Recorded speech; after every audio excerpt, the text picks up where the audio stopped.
Hello दोस्तों, कैसे हैं आप लोग। एक बार वापस से आपका स्वागत है मेरे चैनल में। आज हम आपके लिए लेके आए हैं साइंस बायोलॉजी का एक टॉपिक है। टॉपिक का नाम हमारे क्या है, रक्त, जिसे अंग्रेजी में ब्लड कहते हैं। तो आज इसके बारे में सब कुछ जानने की कोशिश करेंगे। शुरुआत करते हैं आज का टॉपिक, ब्लड। अंग्रेजी में, हिंदी में तो रक्त कहते हैं, अंग्रेजी में ब्लड कहेंगे। रक्त की बात करें, रक्त क्या होता है। रक्त भी एक तरह का उत्तक है। उत्तक मतलब कोशिकाओं के समूह को हम क्या कहते हैं, उत्तक कहते हैं। तो रक्त भी क्या है, एक उत्तक है, लेकिन कैसा, तरल संयोजी उत्तक है। आप इसे याद रखेंगे। रक्त क्या होता है, एक तरल संयोजी उत्तक होता है जो क्या करता है, मनुष्य के शरीर में उपस्थित, क्या मनुष्य के शरीर में उपस्थित सभी कोशिकाओं तक क्या करता है, ये जो हमारा ब्लड है या रक्त है, ये क्या करता है, मनुष्य के शरीर में उपस्थित सभी कोशिकाओं तक ऑक्सीजन या फिर अन्य जो महत्वपूर्ण पदार्थ है उनको पहुंचाने के लिए एक माध्यम की तरह कार्य करता है। आप इसे याद रखेंगे। रक्त क्या होता है, एक तरल संयोजी उत्तक है जो क्या है, मनुष्य के शरीर में उपस्थित सभी कोशिकाओं तक ऑक्सीजन तथा अन्य जो महत्वपूर्ण पदार्थ होते हैं उनको पहुंचाने के लिए एक माध्यम की तरह कार्य करता है। तो उसे हम क्या कहते हैं, ब्लड। बात करें ब्लड की, तो मनुष्य के शरीर में लगभग कितना, 5 से 6 लीटर ब्लड पाया जाता है। कितना, 5 से 6 लीटर रक्त या ब्लड पाया जाता है। अब हम देखेंगे मानव के शरीर के अंदर रक्त का निर्माण कैसे होता है। मनुष्य के शरीर में रक्त का निर्माण की बात करें, फॉर्मेशन ऑफ ब्लड। मनुष्य के शरीर में रक्त का निर्माण कहाँ होता है, लाल अस्थि मज्जा में। क्या होता है, मनुष्य के शरीर में रक्त का निर्माण कहाँ होता है, लाल अस्थि मज्जा में होता है। आप इसे याद रखेंगे। अब आप सोचेंगे लाल अस्थि मज्जा, ये कहाँ से समस्या आ गई, मतलब ये कहाँ है। बात करें इसकी, तो मनुष्य के शरीर में हड्डी या अस्थि में पाई जाने वाली लाल अस्थि मज्जा में ही लाल रक्त कोशिकाओं, श्वेत रक्त कोशिकाओं और बिंबाणु, इनका निर्माण होता है। आगे हम पढ़ेंगे जो ब्लड होता है, तो ब्लड में कौन कौन सी कोशिकाएं पाई जाती है। तो हमारे लाल रक्त कोशिकाएं, श्वेत रक्त कोशिकाएं और बिंबाणु, इनका निर्माण हमारा क्या होता है, लाल रक्त तो लाल अस्थि मज्जा में। अब आप बता देते हैं आपको लाल अस्थि मज्जा मतलब क्या है। जैसे हमारी ये एक हड्डी है, ये एक हड्डी है। अब इसमें क्या होता है, यदि आपने हड्डी को ध्यान से देखा हो, यदि हड्डी को ध्यान से देखो तो इसमें ऊपर वाला हिस्सा और नीचे वाला हिस्सा, हड्डी में सबसे ज़्यादा गहरे हिस्से होते हैं। क्या होता है, सबसे ज़्यादा गहरे हिस्से होते हैं। ये हमारे क्या होता है, लाल अस्थि मज्जा होता है। ये क्या होता है, हड्डी में, यह जो हमारी अस्थि होती है, तो अस्थि में जो किनारे वाले हिस्से होते हैं इनको हम क्या कहते हैं, लाल अस्थि मज्जा कहते हैं। और सभी हड्डियाँ क्या होती है, अंदर से खोखली होती है। अंदर से कैसी होती है, खोखली होती है। अब ये लाल अस्थि मज्जा से क्या होता है, आरबीसी, डब्ल्यूबीसी और प्लेटलेट्स क्या करते हैं, बनते हैं और बन के खोखली जगह में आके इकट्ठा हो जाते हैं। और खोखली इस जगह है, इसको हम कहते हैं पीतस्थि मज्जा। क्या कहते हैं, पीतस्थि मज्जा। तो दो नाम आप याद रखेंगे, एक तो लाल अस्थि मज्जा और एक पीतस्थि मज्जा। तो हमारे आरबीसी, डब्ल्यूबीसी और प्लेटलेट्स तीनों की बात करें तो लाल अस्थि मज्जा में बन जाते हैं और बन के एक खोखली जगह होती है बीच में हड्डी में, जिसे हम क्या कहते हैं, पीतस्थि मज्जा, उसमें जाके इकट्ठे हो जाते हैं। अब बात करें बीच की, तो पूरी की पूरी हड्डी में क्या होते हैं, बहुत सारे छोटे छोटे छेद पाए जाते हैं। क्या होते हैं, बहुत सारे छोटे छोटे छेद पाए जाते हैं। अब इन छेदों से क्या होता है, प्रत्येक छेद से क्या होता है, एक कैपिलरीज, मतलब जो रक्त नलिका जुड़ी हुई रहती है। प्रत्येक छेद से क्या होता है, कैपिलरीज मतलब रक्त नलिकाएं जुड़ी होती है। और ये इन छेदों के, पीतस्थि मज्जा से, इन छेदों के माध्यम से उन ब्लड कार्पस मतलब जो रक्त नलिकाएं होती हैं उनके अंदर चले जाते हैं। तो इस तरह रक्त का निर्माण होता है। और किस प्रकार रक्त क्या है, रक्त नलिकाओं में जाता है, इसके बारे में हमने देखा। तो मनुष्य के शरीर में हड्डी या अस्थि में पाए जाने वाले लाल अस्थि मज्जा में ही आरबीसी मतलब लाल रक्त कोशिका, डब्ल्यूबीसी मतलब श्वेत रक्त कोशिका और बिंबाणु, इनका निर्माण होता है। लाल अस्थि मज्जा में आरबीसी, डब्ल्यूबीसी, प्लेटलेट्स का निर्माण होने के बाद आरबीसी, डब्ल्यूबीसी और प्लेटलेट्स थोड़ी देर के लिए पीतस्थि मज्जा में इकट्ठी हो जाती है। जैसा कि हमने आपको बताया था, पीतस्थि मज्जा मतलब अस्थि या हड्डी के बीच में जो खाली स्थान होता है वह पीतस्थि मज्जा होता है। तो थोड़ी समय के लिए इसमें जाके इकट्ठी हो जाती है। मनुष्य के शरीर की अस्थि या हड्डी में पाए जाने वाले द्रव को अस्थि मज्जा या बोन मैरो कहते हैं। क्या होता है, जो भी हड्डी होता है, हड्डी के अंदर जो द्रव पाया जाता है उसको हम क्या कहते हैं, अस्थि मज्जा कहते हैं। ये किनारों पर तो लाल अस्थि मज्जा और बीच में पीतस्थि मज्जा होता है। मनुष्य के शरीर में अस्थि या हड्डी के सिरों पर पाए जाने वाले अस्थि मज्जा लाल रंग के होने के कारण उसे लाल अस्थि मज्जा कहते हैं। जो अस्थि या हड्डी होती है, इनके सिरों पर पाए जाने वाली अस्थि मज्जा क्या होती है, लाल रंग की होती है। इसी वजह से इसे क्या कहते हैं, लाल अस्थि मज्जा कहते हैं। और ऊपर से नीचे तक भरे अस्थि मज्जा का रंग पीला होता है। जो बीज की बात कर रहे हैं तो बीज में क्या होता है, जो अस्थि मज्जा क्या है, पीले रंग से भरी होती है, इसीलिए उसे क्या कहते हैं, पीत अस्थि मज्जा कहते हैं। आप इन दोनों शब्दों को याद रखेंगे। आरबीसी, डब्ल्यूबीसी और प्लेटलेट्स क्या होते हैं, थोड़ी देर तक पीत अस्थि मज्जा में इकट्ठी रहती है और इकट्ठी होने के बाद अस्थि या हड्डी में पाए जाने वाले जो छोटे छोटे छेद हैं या छिद्र हैं, उनसे गुजरने वाली जो रक्त नलिकाएँ होती हैं उनसे उनमें आ जाती हैं। तो हमने ब्लड का फॉर्मेशन तो देख लिया। अब ब्लड की बात कर लेते हैं, कंपोजिशंस की बात करते हैं। ब्लड में होता क्या क्या है। ब्लड की बात करें तो मनुष्य के शरीर में पाए जाने वाले रक्त को 2 भागों में बांट कर पढ़ते हैं। कितने? 2 भागों में बांट के पढ़ते हैं। एक तो उसका द्रव भाग होता है जिसे लिक्विड पार्ट कहते हैं, ये हमारे कितना होता है, 55% होता है। दूसरा होता है ब्लड के अंदर ठोस भाग या सॉलिड भाग, जो कितना होता है, हमारा 45% होता है। आप इसे याद रखेंगे। ब्लड के अंदर द्रव भाग तो 55% और ठोस भाग कितना होता है, 45% होता है। इस तरह हम देखें तो मनुष्य के शरीर का कुल रक्त 100% हो जाता है, जिसमें 55% द्रव भाग और 45% ठोस भाग होगा। अब दोनों की बात करें, पहला भाग आता हमारा द्रव भाग जिसे लिक्विड पार्ट कहते हैं। तो मनुष्य के शरीर में पाए जाने वाले रक्त में कुल रक्त का 55% भाग द्रव अवस्था में होता है और मनुष्य के शरीर में पाए जाने वाले द्रव भाग को ही हम क्या बोलते हैं, प्लाज्मा कहते हैं। यदि आपसे पूछा जाए परीक्षा में या आप समझ ना पाओ तो प्लाज्मा क्या होता है, कि मनुष्य के रक्त में जो द्रव भाग पाया जाता है उसे हम क्या कहते हैं, प्लाज्मा कहते हैं। अर्थात मनुष्य के शरीर में कुल रक्त के 55% भाग में प्लाज्मा पाया जाता है। आप इसको डायरेक्ट भी लिख सकते हैं। दूसरा भाग आता है ठोस भाग। दूसरा भाग कौन सा था, ठोस भाग, जिसे सॉलिड पार्ट कहते हैं। तो मनुष्य के शरीर में पाए जाने वाले रक्त में कुल रक्त का 45% भाग ठोस अवस्था में पाया जाता है। मनुष्य के शरीर में रक्त का 45% ठोस भाग 3 तरह की कोशिकाओं या फिर कणिकाओं, जो कोशिका मतलब सेल्स और कणिका मतलब कार्पल्स, इनसे मिलकर बना होता है। तो 45% ठोस भाग 3 कोशिकाओं या कार्पल्स से मिलकर बना होता है। और वो क्या क्या, लाल रक्त कोशिका या फिर लाल रक्त कणिका, इसे आरबीसी कहते हैं। श्वेत रक्त कोशिका या श्वेत रक्त कणिका, जिसे डब्ल्यूबीसी कहते हैं। और एक प्लेटलेट्स या बिंबाणु, ये 3 प्रकार की कोशिकाओं से मिलकर बना होता है। अब हम बात करें मनुष्य के शरीर में रक्त की कितनी मात्रा होती है। सामान्यतः मनुष्य के शरीर में रक्त की मात्रा लगभग 5 से 6 लीटर होती है। क्या होता है कि मनुष्य के शरीर में रक्त की मात्रा लगभग 5 से 6 लीटर होती है। सामान्यतः महिला के शरीर में रक्त की मात्रा 5 लीटर तक और पुरुष के शरीर में 6 लीटर तक होती है। तो पुरुष के अंदर खून ज़्यादा होता है, महिलाओं के अंदर खून कम होता है। इसे महिलाएं पुरुष का खून पीती है। तो इस तरह देख सकते हैं, महिलाओं में 5 लीटर और पुरुषों में 6 लीटर तक खून या रक्त होता है।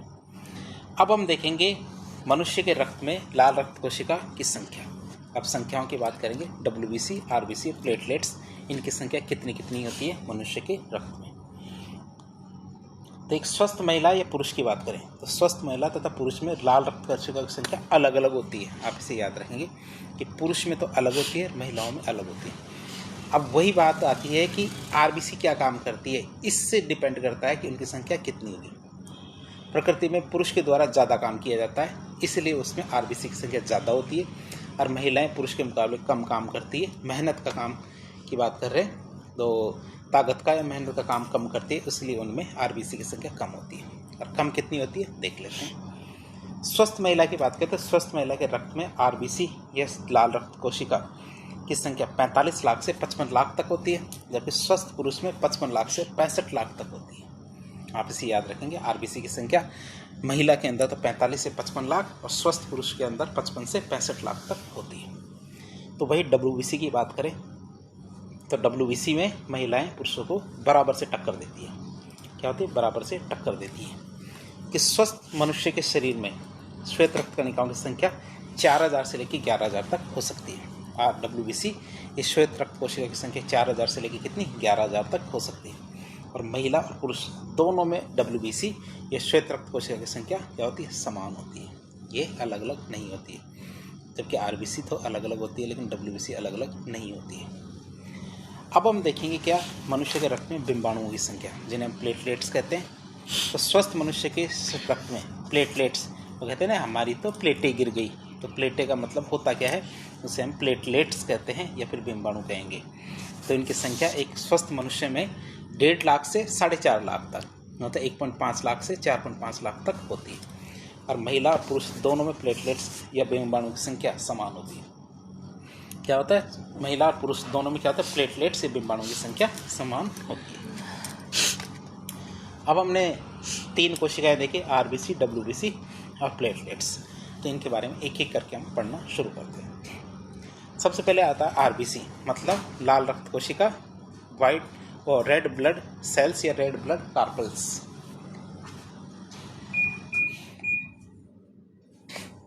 तो बात करें इनकी, तो मनुष्य के शरीर में पाए जाने वाली लाल रक्त कोशिका को लाल रक्त कणिका भी कहा जाता है। आप इसे याद रखेंगे कि लाल रक्त कोशिका और लाल रक्त कणिकाएं ये अलग अलग नहीं होती है, ये एक ही होती है। अलग अलग नहीं होती, ये क्या होती है, एक ही होती है। तो मनुष्य के शरीर में पाए जाने वाली लाल रक्त कोशिका में केंद्रक अनुपस्थित होता है। आप इसे याद रखेंगे कि जो हमारे आरबीसी होती है, आरबीसी में क्या होता है, केंद्रक अनुपस्थित होता है। और ये कैसी होती है, ये लगभग इस तरह के कलर की होती है, तस्तरी नुमा एक आकृति रहती है इनके आरबीसीज की। मतलब अंदर से जैसे कटोरा होता है, चाइनीज कटोरा मोटा, तो उसमें आप देख सकते हैं उस तरह की आकृति की रहती है ये आरबीसीज। और इनमें क्या होता है, केंद्रक नहीं होता है। लेकिन हमारे कुछ जो जानवर होते हैं, जैसे हमारे लामा होते हैं या फिर जो हमारे बैक्टीरियन ऊँट होते हैं, तो इनकी क्या आरबीसीज के अंदर क्या केंद्रक पाया जाता है। लेकिन नॉर्मली क्या होता है, मनुष्य के शरीर में तो आरबीसीज में केंद्रक नहीं पाया जाता। लाल रक्त कोशिका में हीमोग्लोबिन भरा होता है। आप इसे याद रखेंगे, आरबीसी या लाल रक्त कोशिका में क्या होता है, हीमोग्लोबिन भरा होता है। और हीमोग्लोबिन क्या होता है, हीमोग्लोबिन एक तरह का प्रोटीन होता है जिसके निर्माण के लिए लोहे की ज़रूरत होती है या आयरन की ज़रूरत पड़ती है। तो लाल रक्त कोशिका में हीमोग्लोबिन भरा रहता है और हीमोग्लोबिन एक तरह का प्रोटीन है जिसके निर्माण के लिए क्या, लोहा आवश्यक होता है। रक्त की बात करें तो रक्त में लोहे की कमी से एनीमिया हो जाता है। यदि मनुष्य के शरीर में आयरन की कमी हो, लोहे की कमी हो, तो रक्त नहीं बनेगा, और रक्त नहीं बनेगा तो उसमें क्या, एनीमिया हो जाएगा। तो मनुष्य के शरीर में आरबीसी या रक्त की कमी की बीमारी को हम क्या बोलते हैं, एनीमिया कहते हैं। जिसकी इलाज के लिए क्या, आयरन की दवाई ली जाती है। क्या लिया जाता है, आयरन। सीधा लोहा नहीं खाया जाता, जैसे कहे ना इसके लिए आपको आयरन की ज़रूरत है, तो ऐसा नहीं कि जाके सीधा लोहा ही खा गए, लोहा नहीं खाते, आयरन की गोलियां खानी पड़ती है। और इसके लिए आप जाए और जाके दूध पीने लगे, तो हम आपको बता दें दूध में आयरन नहीं होता है। दूध पीने से कुछ नहीं होता है। दूध पीने से हल्का सा कैल्शियम ज़रूर मिलता है, लेकिन दूध पीने से कभी भी आयरन नहीं मिलता है। आप इसे याद रखिए। बात करें महिला की, तो महिला के रक्त में सामान्यतः 100 मिलीलीटर रक्त हो तो उसमें आरबीसी संख्या 45 लाख से 55 लाख के बीच में होती है। क्या होती है, 45 लाख से 55 लाख के बीच में होती है महिला के रक्त में। जबकि पुरुष की बात करें तो पुरुष के रक्त में सामान्यतः 100 मिलीलीटर रक्त में आरबीसी की संख्या 55 लाख से लेकर 65 लाख के बीच में होती है। कितने, 55 लाख से 65 लाख के बीच में होती है। यदि किसी महिला में आरबीसी की संख्या 45 लाख से कम या फिर 55 लाख से ज़्यादा हो, या फिर पुरुष में आरबीसी की संख्या 55 लाख से कम या 65 लाख से ज़्यादा हो, तो उस स्थिति को हम सामान्य नहीं मानते। उस स्थिति को सामान्य नहीं मानते और ऐसी स्थिति में उसको क्या है, डॉक्टर के पास जाना चाहिए और अपना इलाज कराना चाहिए। अब हम बात करें मनुष्य के रक्त में हीमोग्लोबिन का निर्माण किस प्रकार होता है। क्या मनुष्य के रक्त में हीमोग्लोबिन के निर्माण की बात करें तो मनुष्य के रक्त में हीमोग्लोबिन का निर्माण 2 चीज़ों से मिलकर होता है। एक तो होता है हिम, एक होता है ग्लोबिन। HAEM मतलब हिम और ग्लोबिन, इन दोनों चीज़ों से मिलके होता है हीमोग्लोबिन। मनुष्य के शरीर में हिम का निर्माण मनुष्य के शरीर में नहीं होता है। क्या मनुष्य के शरीर में हिम का निर्माण मनुष्य का शरीर नहीं करता है, मतलब अंदर नहीं होता है। मनुष्य के शरीर में हिम का निर्माण आयरन खाने से होता है। जब मनुष्य ऐसे पोषक पदार्थ खाता है जिनके अंदर आयरन की मात्रा होती है, तो उससे हमारे हिम का निर्माण होता है। अर्थात मनुष्य के शरीर में हिम का निर्माण मनुष्य के द्वारा खाए जाने वाले खाने में उपस्थित जो आयरन होता है उससे होता है। दूसरी बात करें ग्लोबिन की, तो मनुष्य के शरीर में ग्लोबिन का निर्माण मनुष्य के शरीर खुद ही करता है, अर्थात शरीर स्वयं ग्लोबिन का निर्माण करता है। अब बात करें एनीमिया रोग की, जो महिलाओं में अक्सर होता है। तो बात करें एनीमिया रोग की, तो मनुष्य के रक्त में आयरन की कमी से मनुष्य के शरीर में आयरन की कमी हो जाने के कारण मनुष्य के शरीर में हिम का निर्माण नहीं होता है। जो हिम है उस तत्व का निर्माण नहीं होता है। मनुष्य के शरीर में हिम का निर्माण नहीं होने से क्या होगा, इसके कारण ग्लोबिन का निर्माण भी नहीं हो पाता, हीमोग्लोबिन का निर्माण भी नहीं हो पाता। और मनुष्य के रक्त में हीमोग्लोबिन की कमी से लाल रक्त कोशिकाओं की कमी हो जाती है। मनुष्य के रक्त में क्या होता है, हीमोग्लोबिन की कमी से रक्त में लाल रक्त कोशिकाओं की कमी हो जाती है। और रक्त में लाल रक्त कोशिकाओं की कमी होने के कारण मनुष्य के शरीर में रक्त की कमी हो जाती है। और मनुष्य के शरीर में रक्त की कमी हो जाने से क्या होता है, एनीमिया रोग हो जाता है। तो एनीमिया रोग को हमने ठीक तरह से समझ लिया कि बेसिकली ये है आयरन की कमी से एनीमिया रोग होता है, डायरेक्टली इनडायरेक्टली। तो मनुष्य के आपको आपके भोजन के अंदर के आयरन की चीज़ें लेनी चाहिए, जैसे हमारा पालक होता है, गाजर होता है। हमारा आयरन सबसे ज़्यादा किस में पाया जाता है, काजू के अंदर। तो एनीमिया के इलाज के लिए आयरन की गोलियां या टैबलेट्स दी जाती है। या फिर आयरन युक्त आप यदि खाद्य पदार्थ लेते हो, सेवन करते हो उनका, तो आपको आयरन की आपूर्ति हो जाती है। जैसे आप अमीर हो तो काजू खाओ और गरीब हो तो गुड़ खाओ, लेकिन आपको आयरन की ज़रूरत तो है। ठीक है, तो हमारा जिगरी मतलब गुड़ या काजू की बात करें तो आयरन का सबसे बड़ा स्रोत क्या होता है, काजू होता है। लेकिन स्रोत के साथ महंगा भी होता है, तो इसकी जगह गुड़ भी लेंगे तो आयरन तो उसमें भी खूब मिलता है, मीठा भी लगेगा। अब बात करेंगे एक बीमारी का नाम क्या है, मेगालोब्लास्टिक एनीमिया। क्या होता है, मेगालोब्लास्टिक एनीमिया। ये भी एक बहुत इंटरेस्टिंग बीमारी है। अब आप सोचेंगे बीमारियां भी इंटरेस्टिंग होती हैं। हाँ, कैसे कि मनुष्य के शरीर में लाल रक्त कोशिका का परिपक्वन, आपको ये तो पता होगा कि लाल रक्त कोशिका को 120 दिन लगते हैं उनका जीवन काल। एक आरबीसी का जीवन काल कितना होता है, लगभग 120 दिन। नॉर्मली क्या होता है, जैसे आरबीसी भी एक सामान्य कोशिका होती है, जब शुरुआत में बनती है तो एक सामान्य कोशिका होती है जिसमें केंद्रक होता है, माइटोकॉन्ड्रिया होता है, सभी चीज़ें होती हैं। फिर क्या होता है, इसका परिपक्वन होता है। परिपक्वन में ये केंद्रक बाहर निकल जाता है और आरबीसी क्या होती है, खाली हो जाती है। अब बात करें कि आरबीसी का परिपक्वन किन की वजह से होता है, विटामिन B9 और B12 की वजह से। जो विटामिन होते हैं B9 और B12, इनकी वजह से क्या होता है, इसका परिपक्वन होता है। तो इसी से संबंधित ये बीमारी है। अब देख लेते हैं बीमारी का नाम क्या है, हमारे मेगालोब्लास्टिक एनीमिया। तो मनुष्य के शरीर में लाल रक्त कोशिका का परिपक्वन विटामिन B9 और B12 के कारण होता है। मनुष्य के शरीर में आरबीसी के परिपक्वन के दौरान न्यूक्लियस और माइटोकॉन्ड्रिया आरबीसी से बाहर निकल जाते हैं। हमने आपको बताया कि आरबीसी नॉर्मल शुरुआत में तो नॉर्मल कोशिका होती है, लेकिन क्या होती है, जब उसका परिपक्वन होता है तो उसमें से न्यूक्लियस मतलब केंद्रक और माइटोकॉन्ड्रिया ये बाहर निकल जाते हैं। साथ ही साइटोप्लाज्मा भी अधिक मात्रा में बाहर निकल जाता है और वो हल्की सी पिचक जाती है। अब मनुष्य के शरीर में विटामिन B9 और B12 की कमी से क्या होता है, मेगालोब्लास्टिक एनीमिया हो जाता है, जिसमें रक्त में उपस्थित अपरिपक्व आरबीसी का परिपक्वन कभी भी नहीं हो पाता। मतलब उसमें से ना तो केंद्रक बाहर निकलता है, ना ही उससे माइटोकॉन्ड्रिया बाहर निकल पाता है, और एक सामान्य कोशिका बन के रह जाती है। वह आरबीसी बन ही नहीं पाती, जिसके कारण अपरिपक्व आरबीसी जल्दी मरने लगती है। लगभग 10 दिन के अंदर मरने लगती है, जबकि उनका जीवन काल कितना होता है, 120 दिन का होता है। जबकि क्या है, अपरिपक्वन के कारण क्या होता है, वो 10 दिन में ही मरने लग जाएंगे। आप इसे याद रखेंगे। अब इसके मुकाबले क्या होता है कि जब लाल रक्त कोशिका 10 दिन में मरने लगेगी तो क्या होता है, उसके शरीर में क्या, रक्त की कमी आ जाती है। तो अपरिपक्व आरबीसी के जल्दी मरने से रक्त में आरबीसी की कमी हो जाती है। रक्त में आरबीसी की कमी होने के कारण मनुष्य के शरीर में रक्त की कमी हो जाती है, और शरीर में रक्त की कमी होने से क्या होता है, मेगालोब्लास्टिक एनीमिया हो जाता है। क्या होता है, मेगालोब्लास्टिक एनीमिया कहते हैं इसे। तो क्या हो जाता है, मेगालोब्लास्टिक एनीमिया हो जाएगा। अब हम देखेंगे अपरिपक्व आरबीसी मतलब इमेच्योर आरबीसी की बात करें तो मनुष्य के शरीर में रक्त में पाए जाने वाले अपरिपक्व लाल रक्त कोशिका को ही हम मेगाब्लास्ट कहते हैं। क्या मनुष्य के शरीर में रक्त में पाए जाने वाले अपरिपक्व लाल रक्त कोशिका को हम क्या बोलते हैं, मेगाब्लास्ट कहते हैं। और मनुष्य के रक्त में मेगाब्लास्ट मतलब जो अपरिपक्व लाल रक्त कोशिका होती है, जिसमें केंद्रक होता है, माइटोकॉन्ड्रिया होता है, सामान्य कोशिका जैसी होती है, तो इनका जीवन काल कितना होता है, 10 दिन का। रक्त में पाए जाने वाली अपरिपक्व आरबीसी विटामिन B9 और B12 के कारण परिपक्व आरबीसी में परिवर्तित हो जाती है। क्या होता है, परिपक्व जो आरबीसी है उसमें कन्वर्ट या परिवर्तित हो जाती है। और रक्त में पाए जाने वाली परिपक्व आरबीसी का विटामिन B9 और B12 के कारण परिपक्व आरबीसी में परिवर्तित होना ही क्या कहलाता है, हमारा आरबीसी का परिपक्वन। मतलब अपरिपक्व किस में कन्वर्ट हो रही है, परिपक्व में, मतलब केंद्रक और माइटोकॉन्ड्रिया बाहर निकल गई, इसे हम क्या कहते हैं, आरबीसी का परिपक्वन। रक्त में अपरिपक्व आरबीसी परिपक्व आरबीसी से आकार में बड़ी होती है। क्यों, क्योंकि आकार में क्यों बड़ी होती है, क्योंकि इसमें केंद्रक भी होता है और माइटोकॉन्ड्रिया भी होता है। इस वजह से क्या होता है, ये आकार में बड़ी होती है परिपक्व से। फिर आता हमारा परिपक्व आरबीसी, मैच्योर आरबीसी की बात करें तो मनुष्य के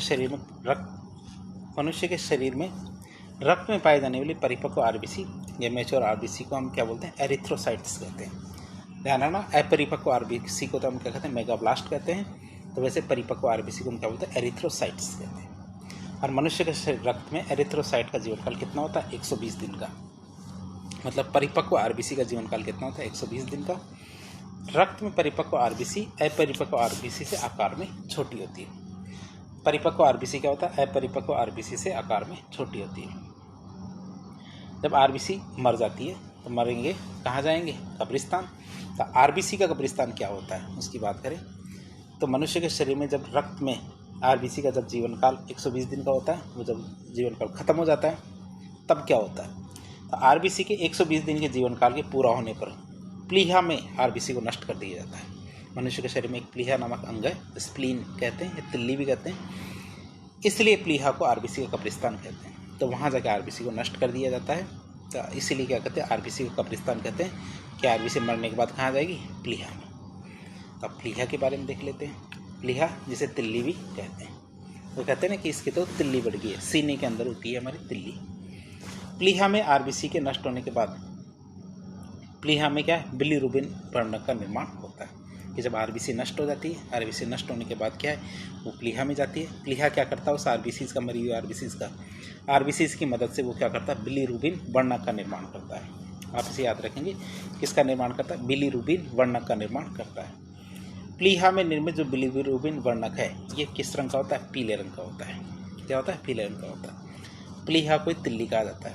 और मनुष्य के शरीर में प्लीहा कहाँ, पेट में होती है। मनुष्य के शरीर में प्लीहा का कार्य क्या होता है, पुरानी आरबीसी जो कोशिकाएं होती है आरबीसी उसको नष्ट करता है और उससे क्या करता है, बिलीरुबिन नामक वर्णक जो पीले रंग का होता है उसका निर्माण करता है।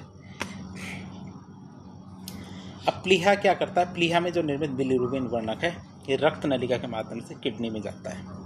क्या कि जो बिलीरुबिन वर्णक है रक्त नलिका के माध्यम से किडनी में आकर मूत्र में उपस्थित जो यूरिया है उससे आके जुड़ जाता है।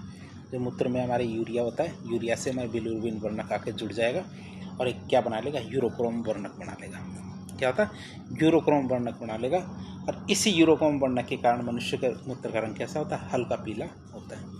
मनुष्य के मूत्र का रंग कैसा होता है, हल्का पीला होता है। और यूरोक्रोम वर्णक किस रंग का होता है, पीले रंग का होता है। किस रंग का होता है, यूरोक्रोम वर्णक पीले रंग का होता है। अब हम देखेंगे जो आरबीसी का कार्य, क्यों, क्योंकि आरबीसी में वैसे भी किससे भरी हुई होती है, हीमोग्लोबिन से भरी होती है।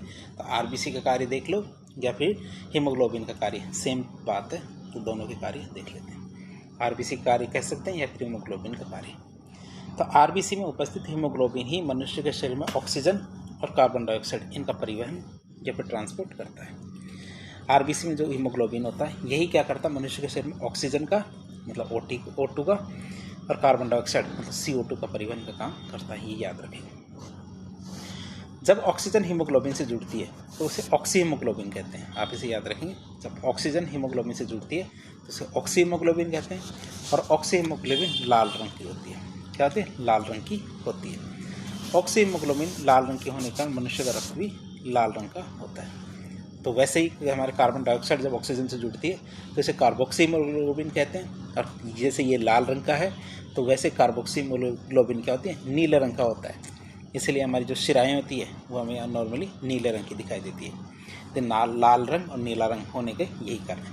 लाल रंग होने का कारण क्या है कि हमारे हीमोग्लोबिन से ऑक्सीजन जुड़ी हुई है, और नीला रंग होने का कारण क्या है, हमारे हीमोग्लोबिन से क्या, कार्बन डाइऑक्साइड जुड़ी हुई है। अब एक बात आती है, कई बच्चों के अंदर एक बीमारी होती है जिसे हम क्या कहते हैं, ब्लू बेबी सिंड्रोम। एक बीमारी होती है जिसे ब्लू बेबी सिंड्रोम कहते हैं। तो आपको कई बार परीक्षा में पूछ लिया जाए कि ब्लू बेबी सिंड्रोम क्या है। तो मनुष्य के शरीर में नाइट्रेट की अधिकता हो जाए। कई बार क्या है, हम इस प्रकार का पोषण लेते हैं जिसमें हम क्या है, नाइट्रेट की उपलब्धता ज़्यादा हो जाती है। हमारे खाने के अंदर क्या नाइट्रेट की उपलब्धता ज़्यादा होती है। तो बच्चों को जो खाना दिया जाता है या फिर जो नवजात बच्चे होते हैं, छोटे जन्म लेने वाले, उनके शरीर में नाइट्रेट की अधिकता होती है। ये शब्द बहुत इंपॉर्टेंट है, ब्लू बेबी सिंड्रोम, नाइट्रेट। ठीक है, तो नाइट्रेट की अधिकता हो गई। तो नाइट्रेट की अधिकता के होने के कारण रक्त में उपस्थित जो हीमोग्लोबिन है वो क्या, मैट हीमोग्लोबिन में कन्वर्ट हो जाता है। जो हीमोग्लोबिन होता है नॉर्मली वह किस में कन्वर्ट हो जाता है? मैट हीमोग्लोबिन में कन्वर्ट हो जाता है या परिवर्तित हो जाता है। हीमोग्लोबिन का मैट हीमोग्लोबिन में परिवर्तित होने के कारण इसकी वजह से क्या होता है? शरीर में ऑक्सीजन का परिवहन रुक जाता है। क्यों? क्योंकि हीमोग्लोबिन ही क्या करता था? ऑक्सीजन का परिवहन करता था शरीर में, लेकिन मैट हीमोग्लोबिन ऑक्सीजन का परिवहन नहीं करता। इससे क्या होता है? शरीर में ऑक्सीजन का परिवहन रुक जाने के कारण मनुष्य की या व्यक्ति की मृत्यु हो जाती है। और इसी अवस्था को हम ब्लू बेबी सिंड्रोम कहते हैं। इसी अवस्था को हम क्या कहते हैं? ब्लू बेबी सिंड्रोम कहते हैं। मनुष्य के शरीर में हीमोग्लोबिन में क्या है? आयरन फेरस अवस्था में पाया जाता है। क्या होता है? हीमोग्लोबिन की बात करें, जो आयरन होगा वो किस अवस्था में पाया जाता है? फेरस अवस्था में। इसके मुकाबले जो हमारा मैट हीमोग्लोबिन है, तो मैट हीमोग्लोबिन में हमारे आयरन किस अवस्था में पाया जाता है? फेरिक अवस्था में पाया जाता है। मैट हीमोग्लोबिन में क्या होता है? आयरन फेरिक अवस्था में पाया जाता है। अब हम देखेंगे कार्बोक्सी हीमोग्लोबिन। अभी हमने तो ऑक्सी हीमोग्लोबिन देखा था, अब देखेंगे हम कार्बोक्सी हीमोग्लोबिन। तो मनुष्य के शरीर में रक्त में उपस्थित जो हीमोग्लोबिन है वो कार्बन मोनोऑक्साइड से जुड़ता है, तो उसे कार्बोक्सी हीमोग्लोबिन बनता है। ध्यान रखना, मनुष्य के शरीर में जब रक्त में उपस्थित हीमोग्लोबिन कार्बन मोनोऑक्साइड से जुड़ेगा, और मोनोऑक्साइड का सूत्र क्या होता है? CO। मोनोऑक्साइड का सूत्र क्या होता है? कार्बन मोनोऑक्साइड का सूत्र क्या होगा? CO। तो उससे जुड़ता है, तो इससे क्या बनता है? Carboxy haemoglobin. और कार्बोक्सी हीमोग्लोबिन क्या होता है? एक स्थायी यौगिक होता है। क्या होता है? परमानेंट कंपाउंड होता है, स्थायी यौगिक होता है। जब मनुष्य के शरीर में रक्त में स्थायी यौगिक कार्बोक्सी हीमोग्लोबिन बनता है, तो इसके बनने के कारण क्या होता है? शरीर में ऑक्सीजन का परिवहन रुक जाता है। ये खास आप याद रखेंगे, जो हमारी गाड़ी में धुआं होता है उसमें कार्बन मोनोऑक्साइड ज़्यादा होता है। इससे होता क्या है? ये एक स्थायी यौगिक है, परमानेंट कंपाउंड है, तो इसकी वजह से क्या होता है? इसके बनने के कारण शरीर में ऑक्सीजन का परिवहन रुक जाता है, और ऑक्सीजन का परिवहन रुक जाने के कारण व्यक्ति की मृत्यु हो जाती है। क्या होता है? ऑक्सीजन का परिवहन रुक जाने के कारण क्या होता है? व्यक्ति की मृत्यु हो जाती है। अब इसकी वजह से कई बार जो हमारे जो बचपन में जो किताबें होती थी, किताबों में क्वेश्चन पूछा जाता है कि सर्दियों में कमरे को बंद करके नहीं सोना चाहिए और लकड़ी जलाकर तो बिल्कुल नहीं सोना चाहिए। इसके क्या कारण है? तो सर्दियों के दिनों में व्यक्ति को बंद कमरे में लकड़ी को जलाकर नहीं सोना चाहिए। क्यों? क्योंकि लकड़ी को जलाने पर कार्बन मोनोऑक्साइड गैस निकलती है। क्योंकि बंद कमरा रहेगा, ऑक्सीजन की कमी रहेगी। जब लकड़ी जलाएंगे तो लकड़ी भी ऑक्सीजन से चलती है, ऑक्सीजन की कमी हो जाती है, तो कार्बन डाइऑक्साइड गैस नहीं बनती, बल्कि क्या बनती है? कार्बन मोनोऑक्साइड गैस बनती है। और कार्बन मोनोऑक्साइड गैस शरीर में जाती है, सांस लेते हैं और सांस के जरिए क्या होता है? कार्बन मोनोऑक्साइड गैस शरीर में जाती है, और रक्त में उपस्थित जो हीमोग्लोबिन है उससे जुड़कर कार्बोक्सी हीमोग्लोबिन का निर्माण करती है। और शरीर में कार्बोक्सी हीमोग्लोबिन के निर्माण के कारण शरीर में ऑक्सीजन का परिवहन रुक जाता है, और शरीर में ऑक्सीजन का परिवहन रुक जाने के कारण व्यक्ति की मृत्यु हो जाती है। अब बात करें मैंने कार्बन मोनोऑक्साइड की, तो कार्बन मोनोऑक्साइड को हीमोग्लोबिन से जुड़ने की क्षमता ऑक्सीजन के मुकाबले 200 से 300 गुना ज़्यादा होती है। आप इसे याद रखेंगे क्या? कि कार्बन मोनोऑक्साइड की हीमोग्लोबिन से जुड़ने की क्षमता ऑक्सीजन की तुलना में 200 से 300 गुना ज़्यादा होती है। मतलब कार्बन मोनोऑक्साइड और ऑक्सीजन में, कि कार्बन मोनोऑक्साइड और ऑक्सीजन में हीमोग्लोबिन से जुड़ने की क्षमता कार्बन मोनोऑक्साइड की अत्यधिक होती है, जबकि ऑक्सीजन की कार्बन मोनोऑक्साइड के मुकाबले कम होती है हीमोग्लोबिन से जुड़ने की क्षमता। जबकि हम देखें कार्बन मोनोऑक्साइड क्या होती है? एक तरह की जहरीली गैस होती है। इसकी वजह से व्यक्ति की मृत्यु भी हो सकती है। अब कुछ तथ्यों की बात करें तो मनुष्य में श्वसन क्रिया के दौरान शरीर में ऑक्सीजन अंदर ले जाती है और कार्बन डाइऑक्साइड बाहर छोड़ी जाती है। श्वसन में क्या किया जाता है? ऑक्सीजन तो ली जाती है और कार्बन डाइऑक्साइड छोड़ी जाती है। मनुष्य के शरीर में ऑक्सीजन और ग्लूकोज मिलके ऊर्जा मतलब एनर्जी और कार्बन डाइऑक्साइड का निर्माण करते हैं।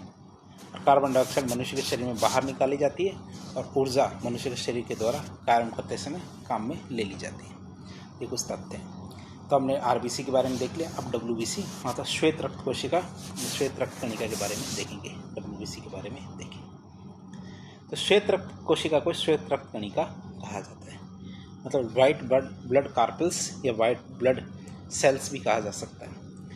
महिला या पुरुष के रक्त में सामान्यतः 100 मिलीलीटर रक्त में WBC की संख्या 4000 से लेकर 11000 तक होती है।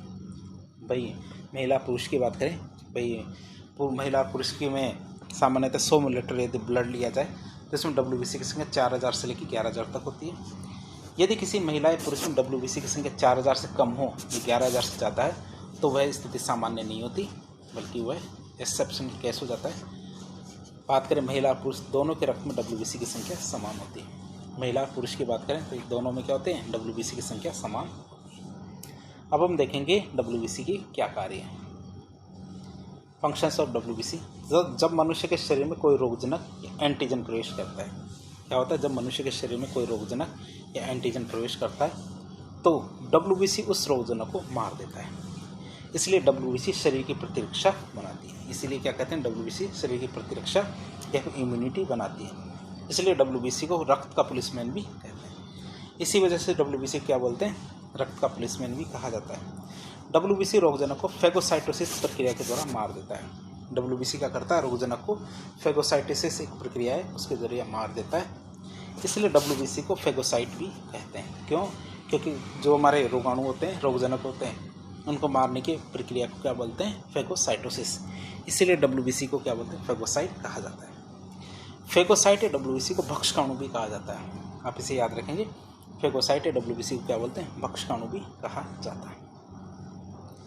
अब हम देखेंगे WBC की संख्या। WBC की संख्या की बात करें तो मनुष्य के शरीर में WBC की संख्या सामान्यतः 4000 से 11000 के बीच में होती है। न्यूनतम तो 4000 और अधिकतम 11000 तक होती है।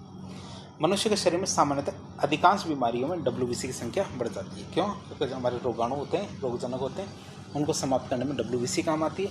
तो ऐसे समय पर WBC अपनी संख्या को बढ़ा देती है। क्या होती है, ऐसे समय में WBC अपनी संख्या को बढ़ा देती है।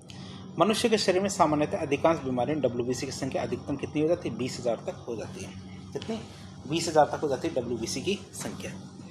और मनुष्य के शरीर में एड्स और टाइफाइड रोग हो जाए तो WBC की संख्या कम भी हो जाती है। क्या? मनुष्य के शरीर में यदि एड्स या फिर टाइफाइड जैसी बीमारियां हो जाए तो इससे क्या WBC की संख्या कम भी हो जाती है। अर्थात एड्स तथा टाइफाइड रोगों में WBC की संख्या 4000 से कम भी हो सकती है। तो हमने देखा एड्स और टाइफाइड रोगों में क्या होता है, WBC की संख्या क्या 4000 से भी कम हो जाती है। जब मनुष्य के रक्त में क्या होता है, WBC की संख्या अत्यधिक मात्रा में हो जाए, अत्यधिक में कितनी, लगभग 1 लाख से 2 लाख तक बढ़ जाए, तो इस अवस्था को हम क्या बोलते हैं, ल्यूकेमिया कहते हैं। क्या कहते हैं, ल्यूकेमिया कहते हैं। मतलब WBC की संख्या अत्यधिक मात्रा में जो भी कितनी 1 लाख से 2 लाख तक बढ़ जाए तो इसे हम अवस्था को क्या बोलते हैं, ल्यूकेमिया कहते हैं। और ल्यूकेमिया को खून का कैंसर या ब्लड कैंसर कहा जाता है। ल्यूकेमिया क्या कहलाती है, हमारी ब्लड कैंसर या खून का कैंसर कहलाता है। और मनुष्य के शरीर में होने वाला जो ल्यूकेमिया या खून का कैंसर है, ये कितने प्रकार का होता है, 9 प्रकार का होता है। आप इसे याद रखेंगे, मनुष्य के शरीर में ल्यूकेमिया या खून का कैंसर कितने प्रकार का होता है, 9 प्रकार का। अब हम देखेंगे WBC के प्रकार। WBC कितने प्रकार की होती है। WBC की बात करें तो WBC में केंद्रक पाया जाता है, आपको पता है, माइटोकॉन्ड्रिया पाया जाता है, एक सामान्य कोशिका की तरह होती है ये भी। तो WBC की बात करें तो WBC को 2 भागों में बांटा जाता है। एक तो हमारा ग्रेनुलोसाइट होता है, एक होता है एग्रेनुलोसाइट। तो सीधी सीधी बात है कि जैसे ये एक WBC है और WBC पे क्या है, बहुत सारे कण होते हैं। क्या होते हैं, बहुत सारे कण होते हैं। और ये कण यदि WBC में पाए जाते हैं तो कणों को अंग्रेजी में क्या कहते हैं, ग्रेन्यूल। क्या बोलते हैं, ग्रेन्यूल। यदि ग्रेन्यूल है, कण है, तो उसे हम कहेंगे ग्रेनुलोसाइट। और ग्रेन्यूल नहीं है तो उसे क्या कहेंगे, ग्रेनुलोसाइट या एग्रेनुलोसाइट कहेंगे।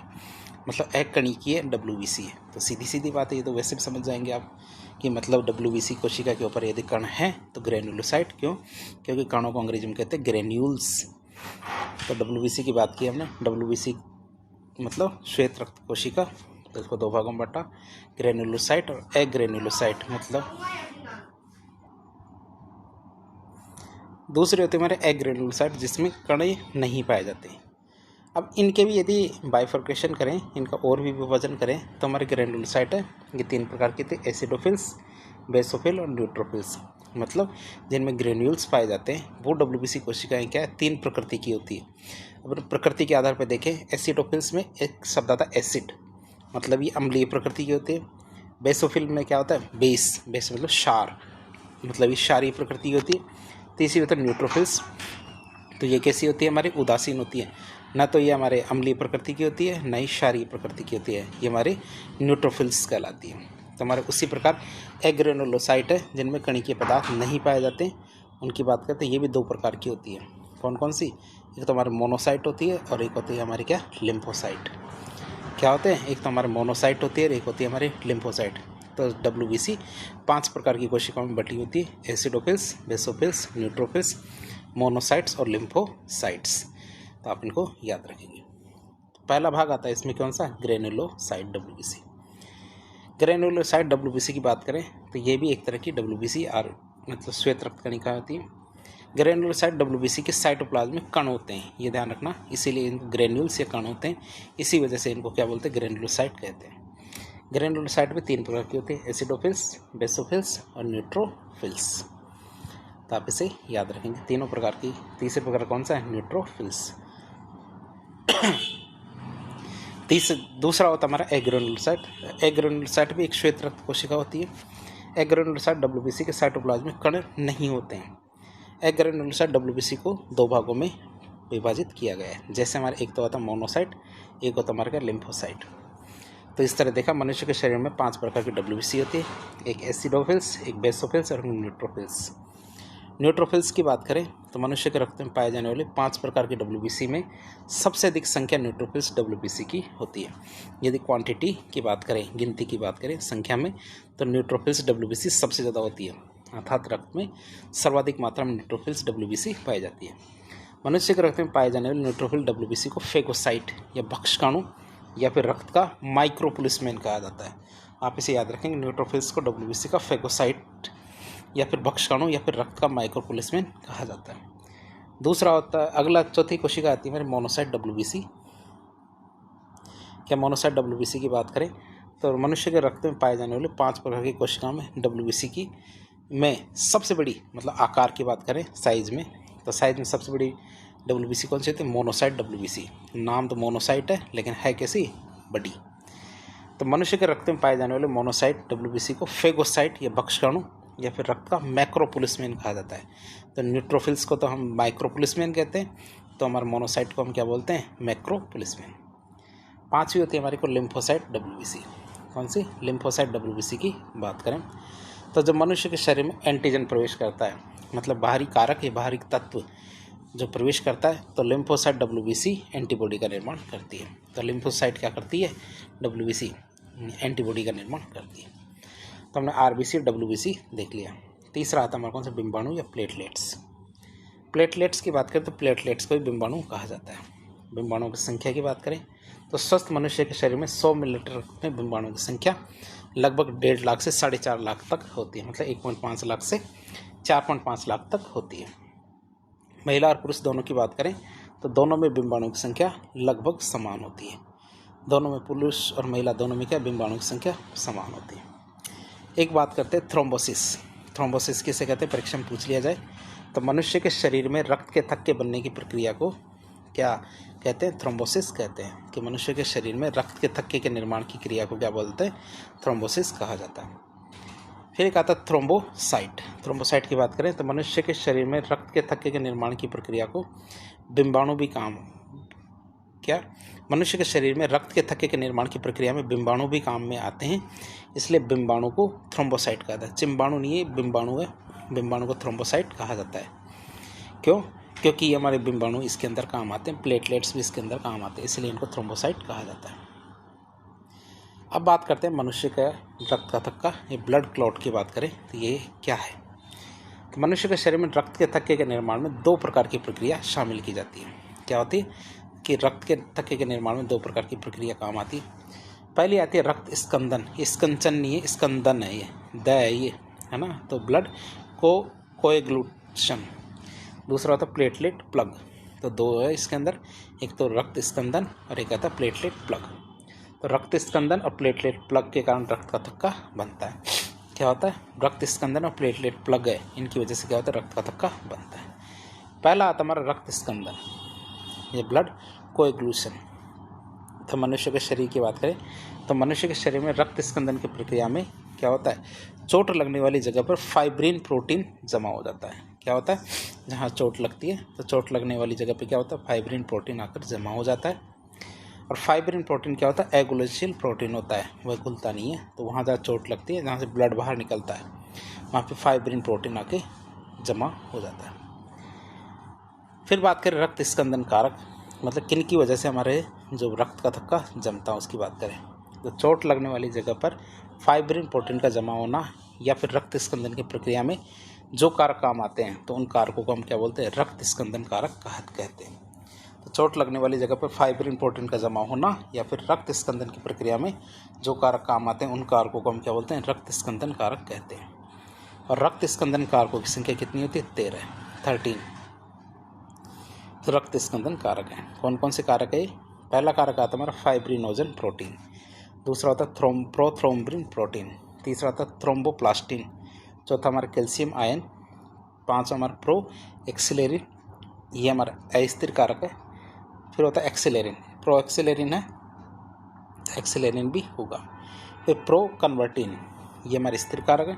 फिर एंटी हीमोफिलिक ग्लोबुलिन, फिर आता है क्रिसमस कारक, स्टुअर्ट कारक, प्लाज्मा थ्रोम्बोप्लास्टिन पूर्ववर्ती PTA, plasma thromboplastin antecedents, Hageman कारक जो सतही कारक होते हैं, और फाइब्रिन स्त्री कारक, फिर लॉकवार्ड लोकी लोवेंड फैक्टर होते हैं। तो इस तरह 13 कारक होते हैं जो हमारे क्या होते हैं, जो ब्लड क्लॉटिंग के अंदर काम आते हैं। अब बात करें मुख्य कारकों की, 13 में से सारे के सारे मुख्य कारक नहीं है। मुख्य कारकों की बात करें कौन कौन से, इसमें हमारे एक तो कैल्शियम होता है, एक हमारे प्रोथ्रोम्बिन प्रोटीन होता है, फाइब्रिनोजन प्रोटीन होता है, prothrombin protein, fibrinogen protein, anti hemophilic globulin, Christmas कारक और प्लाज्मा थ्रोम्बोप्लास्टिन पूर्ववर्ती पीटीए। ये 6 कारक है, जो 6 के 6 कारक क्या होते हैं, हमारे रक्त थक्का बनने में काम आते हैं। अब बात करें रक्त थक्का किस प्रकार से जमता है, इसकी एक प्रक्रिया होती है। तो प्लेटलेट्स की बात करें, जो हमारी प्लेटें होती है तो प्लेटों की में से क्या निकलता है, थ्रोम्बोप्लास्टिन, ये शब्द याद रखेंगे। थ्रोम्बोप्लास्टिन हमारे प्लेटों के अंदर होता है। थ्रोम्बोप्लास्टिन क्या करता है, कैल्शियम से क्रिया करता है। क्या होता है, थ्रोम्बोप्लास्टिन क्या करता है, कैल्शियम से क्रिया करता है और क्या बनाता है, थ्रोम्बोप्लास्टिन। प्रोथ्रोम्बोप्लास्टिन क्या बनाता है, थ्रोम्बोप्लास्टिन में कन्वर्ट हो जाता है। अब ये थ्रोम्बोप्लास्टिन क्या करेगा, ये थ्रोम्बोप्लास्टिन काम आता है यहाँ पे। ये क्या करेगा, हमारे रक्त के अंदर क्या एक कारक होता है प्रोथ्रोम्बिन, क्या प्रोथ्रोम्बिन होता है, ये थ्रोम्बोप्लास्टिन और कैल्शियम कारक, क्या थ्रोम्बोप्लास्टिन कैल्शियम कारक मिलके प्रोथ्रोम्बिन को कन्वर्ट कर देता है किसमें, थ्रोम्बिन के अंदर। अब ये थ्रोम्बिन क्या करता है, एक कारक की तरह काम करेगा, किसके, इसमें काम करेगा, किसमें, ये क्या करेगा, फाइब्रिनोजन को फाइब्रिन प्रोटीन में बदल देगा। फाइब्रिनोजन को क्या करेगा, फाइब्रिन प्रोटीन में बदल देगा। फाइब्रिन क्या होता है, एगुलोशील प्रोटीन होता है। अब फाइब्रिन प्रोटीन की बात करें तो इससे क्या होता है, फाइब्रिन पॉलीमर्स का निर्माण होता है, धागे बन जाते हैं और वहाँ पे क्या है, क्लोट बन जाता है। क्लोट बनाने में 4 चीज़ें काम आती हैं, कौन कौन सी, फाइब्रिन पॉलीमर्स, आरबीसीज, डब्ल्यूबीसीज और प्लेटलेट्स। ये सब जाके एक ही जगह इकट्ठे हो जाते हैं तो वहाँ पे क्लॉट बन जाता है, मतलब रक्त का थक्का जम जाता है। तो इनके बारे में एक एक करके देखें, कारकों के बारे में। पहला कारक कैल्शियम, तो कैल्शियम मनुष्य के शरीर में सीधा भोजन से प्राप्त होता है और कैल्शियम मनुष्य के रक्त में उपस्थित होता है तो ये काम आता है। फिर हमारा प्रोथ्रोम्बिन प्रोटीन, तो मनुष्य के शरीर में प्रोथ्रोम्बिन प्रोटीन का निर्माण लीवर या यकृत में होता है। प्रोथ्रोम्बिन प्रोटीन मनुष्य के शरीर में रक्त में पाया जाता है। ये प्रोटीन कहाँ पाया जाता है, मनुष्य के शरीर में रक्त में पाया जाता है। यकृत में क्या, हमारे प्रोथ्रोम्बिन प्रोटीन के निर्माण के लिए विटामिन के सहायता करता है। क्या करता है, विटामिन के सहायता करता है यकृत में प्रोथ्रोम्बिन प्रोटीन के निर्माण के लिए। और मनुष्य के रक्त में प्रोथ्रोम्बिन प्रोटीन निष्क्रिय अवस्था में पाया जाता है। ये प्रोटीन हमारा प्रोथ्रोम्बिन प्रोटीन, तो ये प्रोटीन क्या करता है, निष्क्रिय अवस्था में पाया जाता है। बात करें तो व्यक्ति के शरीर पर चोट लगने पर केमिकल निकलता है। क्या होता है, व्यक्ति के शरीर पर चोट लगने पर केमिकल निकलता है और चोट लगने पर केमिकल के निकलने से प्रोथ्रोम्बिन प्रोटीन थ्रोम्बिन प्रोटीन में कन्वर्ट हो जाता है और प्रोथ्रोम्बिन प्रोटीन मनुष्य के रक्त में एक सक्रिय कारक के रूप में पाया जाता है। तो प्रोथ्रोम्बिन प्रोटीन क्या करता है, मनुष्य की रक्त में हमारे सक्रिय अवस्था में पाया जाता है। फिर आता फाइब्रिनोजन प्रोटीन।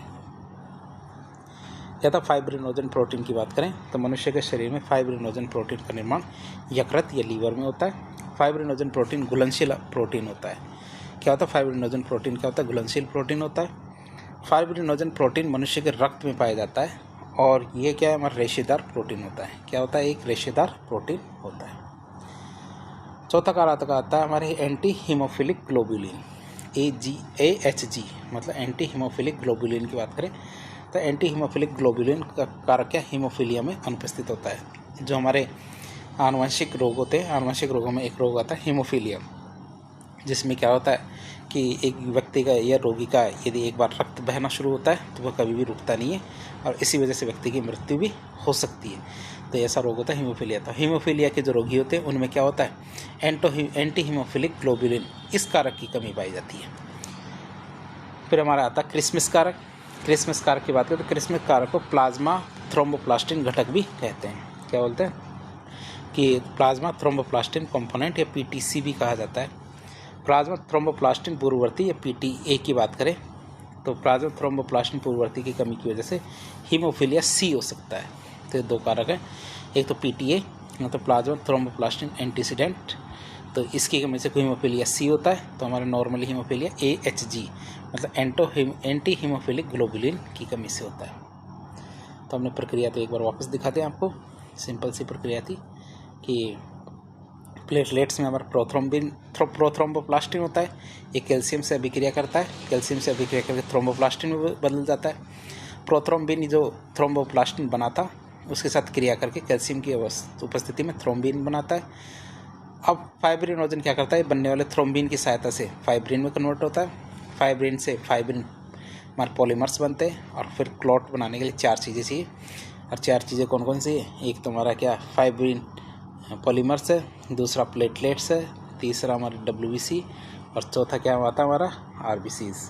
ये चारों मिलके क्या क्लॉट बना लेते हैं। अब हम बात करें रक्त के थक्के के प्रकार। मनुष्य के रक्त में थक्का तो बनता है रक्त से, लेकिन थक्के किस तरह के होते हैं बात करें। रक्त के थक्के का अर्थ होता है मनुष्य के शरीर में रक्त का एक जगह जमा होना, इकट्ठा होना। मनुष्य के शरीर में रक्त का एक जगह इकट्ठा होना या जमा होना, ये हमारा क्या कहलाता है, रक्त का थक्का कहलाता है। मनुष्य के शरीर में 2 प्रकार का रक्त का थक्का बनता है। जैसे एक तो अच्छा रक्त का थक्का, एक होता है हमारा बुरा रक्त का थक्का। क्या एक तो अच्छा रक्त का थक्का जमता है, एक होता है हमारा बुरा रक्त का थक्का। बात करें अच्छा रक्त का थक्का किसे कहते हैं, तो वह रक्त का थक्का जो मनुष्य के शरीर में चोट लगने वाली जगह पर बनता है। जहाँ पर मनुष्य के शरीर में चोट लगती है तो उस चोट लगने वाली जगह पर रक्त का थक्का बनता है, तो उसे अच्छा रक्त का थक्का कहते हैं। तो ऐसे रक्त के थक्के को अच्छा रक्त का थक्का कहा जाता है। क्या कहते हैं, इस प्रकार के रक्त के थक्के को अच्छा रक्त का थक्का कहा जाता है। और अच्छा रक्त का थक्का 2 प्रक्रियाओं के माध्यम से बनता है।